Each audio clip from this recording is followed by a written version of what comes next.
Hello everyone. Today, let's talk about tuples in Python. Imagine you have some information that should never change. For example, the days of the week or the months of the year. Once they are defined, we usually don't want anyone to modify them. In Python, we can store such data using a tuple.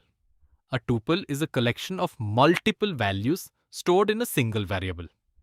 It is very similar to a list, but there's one important difference. A tuple is immutable, which means its values cannot be changed after it is created. Let's look at a simple example.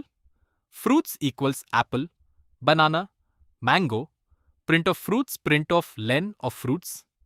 When we run this program, Python displays all the items stored in the tuple. The output is apple, banana, mango, and the length of the tuple is 3 because there are 3 items inside it. Tuples are commonly used for storing fixed data such as days of the week, months, coordinates, and configuration settings. So whenever you have data that should remain constant, tuples are a great choice in Python.